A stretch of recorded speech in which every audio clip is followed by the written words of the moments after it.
Now the tax collectors and sinners were all gathering around to hear him.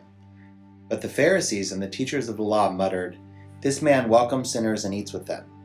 Then Jesus told them this parable. "Suppose one of you has 100 sheep and loses one of them.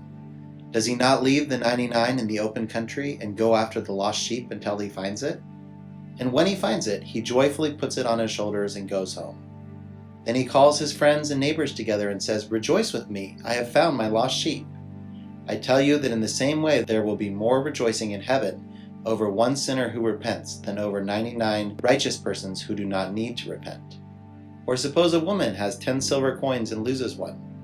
Does she not light a lamp, sweep the house, and search carefully until she finds it?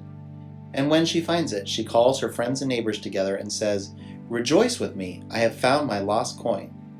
In the same way I tell you, there is rejoicing in the presence of the angels of God over one sinner who repents." Jesus continued, "There was a man who had 2 sons. The younger one said to his father, 'Father, give me my share of the estate.' So he divided his property between them. Not long after that, the younger son got together all he had, set off for a distant country, and there squandered his wealth in wild living. After he had spent everything, there was a severe famine in that whole country, and he began to be in need.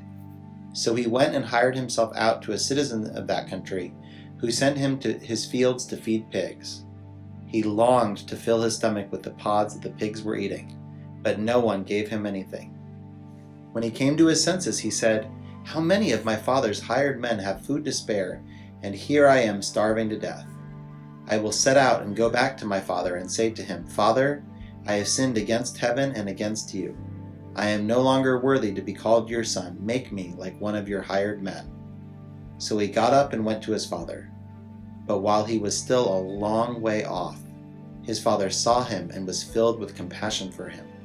He ran to his son, threw his arms around him, and kissed him. The son said to him, 'Father, I have sinned against heaven and against you. I am no longer worthy to be called your son.'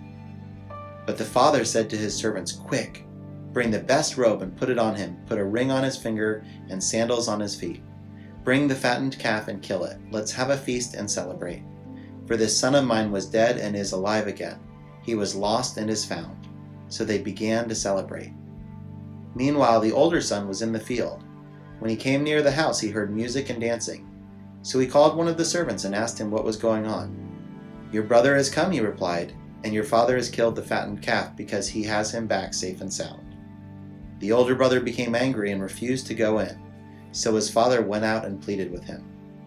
But he answered his father, 'Look, all these years I've been slaving for you and never disobeyed your orders, yet you never gave me even a young goat so I could celebrate with my friends. But when this son of yours who has squandered your property with prostitutes comes here, you kill the fattened calf for him.' 'My son,' the father said, 'you are always with me and everything I have is yours. But we had to celebrate and be glad because this brother of yours was dead and is alive again. He was lost and is found.'"